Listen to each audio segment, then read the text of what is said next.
저희가 준비한 5위입니다. 오늘 이걸로 정치권 시끄러웠습니다. 윤석열 대통령이 사실 특별한 외부 일정이 없으면 매일 아침 하던 출근길 문답, 그러니까 혹자가 부르기를 도어 스태핑, 이게 오늘부터 잠정적으로 중단하기로 했습니다. 지금까지 모두 61번이 진행됐는데요. 이게 시작된 지 6개월 만입니다.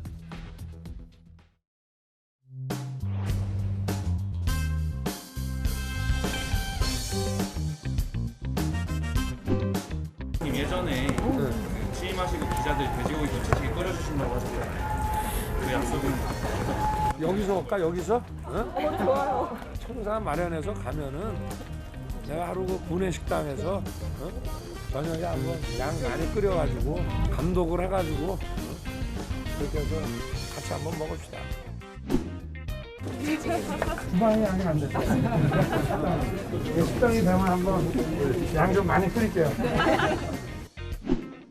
출근 때 계속 질문 드려도 되는 거죠? 인사 문제든 정책 문제든 그 언론에서 나오는 것들 제가 다 잘 보고 있습니다. MBC에 대한 그 전용기 탑승 배제는 가짜 뉴스로 이간질하려고 아주 악의적인 그런 행태를 보였기 때문에 MBC가 뭘 악의적으로 했다는 거죠? 뭐가 악의적이에요?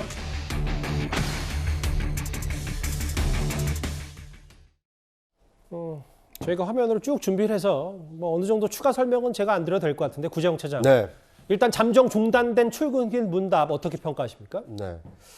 그러니까 이제 윤석열 대통령 취임 반년 동안 가장 눈에 띄는 그 뭐랄까요, 이제 성과라고 꼽는다라면 뭐 논란은 있습니다만 이 청와대를 나와서 용산 대통령실을 열었다는 것, 그리고 용산으로 대통령실이 이전하고 이 출퇴근, 대통령이 출퇴근하는 모습을 언론에 매일 노출하면서 선보였던 이 약식 회견, 출근길 회견, 이것이 윤석열표 어떤 이제 성과로 볼 수 있었거든요.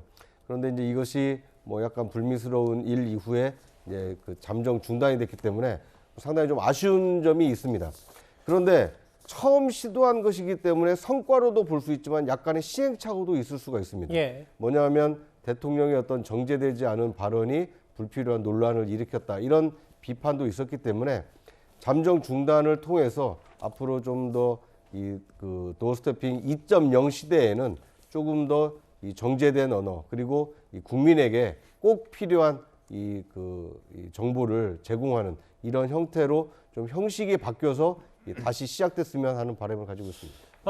사실 용산 대통령실은 통로가 개방돼 있어서 기자들도 누가 입구로 들어오는지를 다 실시간으로 볼 수 있었어요. 그런데 지금 이 시점에 가벽을 세우기로 했다. 현관에 설치된 가림막. 그러니까 윤 대통령의 동선이 이 부분에 쭉 와서 기자들과 이제 질의응답을 하고 오른쪽으로 꺾어지는 이 부분에 가림막을 설치하겠다. 다음 화면 볼게요. 사실 이 부분은 MBC의 이런 여러 논란과는 별개로 대통령실 얘기는 최근에 비공개 외국인 대표단 접견에서 사전 협의 없는 일방적인 촬영이 문제였기 때문에 가림막을 설치했다, 이렇게 얘기를 하고 있는데, 또 속내는 어떨지 궁금하고, 김주일 대표님은 어떻게 평가하십니까? 뭐 저거를 맞다고 받아들이더라도 예. 그러니까 오비이락, 오얏나무 아래에서는 각근을 고쳐 매지 말라, 뭐 이런 얘기가 있잖아요. 저게 맞다라고 한다면은 도어 스태핑, 그 약식 기자회견을 중단하는 것을 좀 뒤로 하든지, 아니면 약식 기자회견을 먼저 중단하고 저 가림막을 뒤에 설치하든지. 근데 그거를 두 개를 동시에 해놓고 저거는 아무런 뭐 약식 기자회견 중단과는 아무런 상관이 없다라고 하면은 사람들이 그러면 그렇구나라고 믿겠습니까? 예. 저 이제 지난 2일에 비공개 외국인 대표단 접견 시 사전 협의 없는 일방적 촬영이 있었다라고 하는데, 그 당시에 얘기를 들어보면은 그 대통령실의 영상기자단이 이거를 촬영해도 되겠냐라고 문의를 했는데 대통령실에서 가타부터 아무런 얘기가 없었다라는 거예요. 예. 그래서 일단 촬영을 했는데 이제 대통령실에서 이거는 안 나가는 게 좋겠다라고 하니까 내보내지 않았다라는 겁니다. 그래서 예. 충분히 지금도 협의로 다 가능하거든요. 근데 그거를 저렇게 가림막을 막아야 되는 이유가 무엇이냐? 결국은 그냥 안 하겠다. 도어 스태핑도 안 하고 사람들 더 지나다니는 거 다 막겠다. 뭐 이렇게 이제 해석이 될 수밖에 없는 거죠. 예.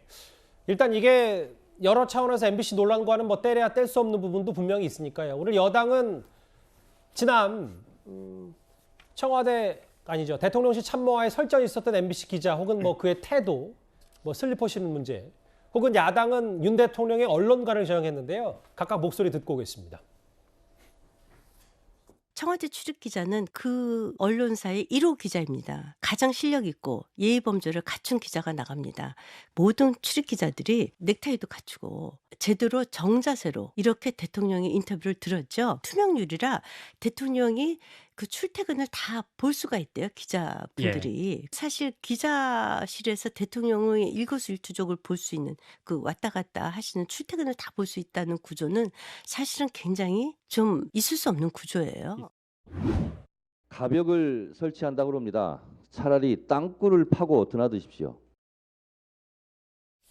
오늘 별 얘기가 다 많았는데, 근데 이현정 의원님, 네. 그 여당 의원들, 뭐 기자 출신, 뭐 비대위원들을 중심으로 슬리퍼가 뭐냐, 그러니까 문제 제기를 할 수 있고, 뭐 악의적이다, 뭐다 할 수 있는데 이런 부분 격식과 예의를, 뭐 미국 백악관에서도 이런 건 예의는 갖추니까 이 부분은 좀 본질이 아니더라도 문제 아니냐. 여당 의원들은 또 비대위원들이 이렇게 얘기를 좀 하더라고요.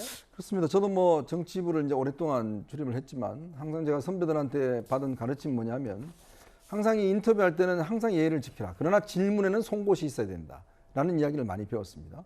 그만큼 상대방에 대한 어떤 예의를 갖추면서도 질문 자체는 어떠한 질문이든지 할 수 있어야 된다는 게 기자의 어떤 면에서 보면 의무이자 특혜였던 것이죠. 예. 근데 이제 지난번 이 MBC에서 벌어졌던 저 일을 보면 대통령의 뒤통수에 대고 질문하는 거는 저는 참 처음 보는 장면 같아요. 예.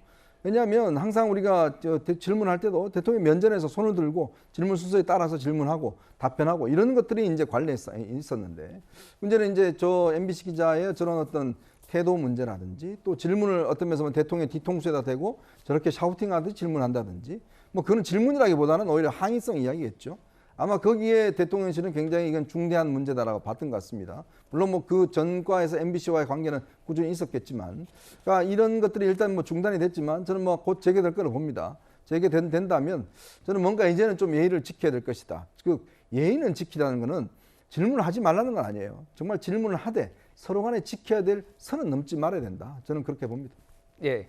뭐 쉽게 얘기하면 의관을 정제해서 대통령을 이렇게 인터뷰했으면 좋겠죠. 근데 슬리퍼를 신어서 그러면은 지금 도어 스태핑을 중단한 건가요? 그러면은 박지원 국정원장 표현대로 좀 좁쌀 정치다 이렇게 말씀을 드리겠고 예. 미국의 CNN 아코스타 기자 같은 경우에도 대통령님, 저 트럼프 대통령한테 저한테 기회를 주십시오. 저희 언론사에 적대적으로 하니까 그러니까 you are a fake news 이러면서 안 했던 사례가 있거든요. 그렇지만 참, 뭐 써라는 표현도 쓰고 뭐 존중은 갖췄다라는 평가도 당시에도 뭐 많았으니까. 언쟁도 있었고 뭐 예. CNN 출입 기자 정지도 했는데 제가 말씀드리려는 건 참 트럼프 스타일로 닮아가시는구나 그렇게 말씀드리겠습니다. 예. 알겠습니다. 도스태핑 6개월 만에 중단이 됐는데 오늘도 갑론을박이 있었습니다. 지금까지 들은 여러분들의 목소리를 만나볼까요? 첫 번째 댓글 잠시 보고 오겠습니다. 예. 영화에 나올 법한 스토리다. 검은 돈 뿌리 뽑아야 된다. 이 오늘 대장동 재판에서 나왔던 여러 진술 말씀하시는 것 같은데요. 예. 국민은 다 알고 있습니다. 예. 언제까지 김건희 여사 외교 가지고 전쟁할 건지라는 표현도 해주셨고요. 예. 제2의 중동 붐붐붐 기원해요. 빈살만 왕세자 말씀하신 것 같습니다. 마지막 보겠습니다. 딸에게 핵 조기 교육하냐. 김정은 위원장 딸, 김정은 딸 얘기하신 것 같은데 오늘 댓글 5개 모두 감사드립니다. 다음 주제는 이 얘기로 가보겠습니다.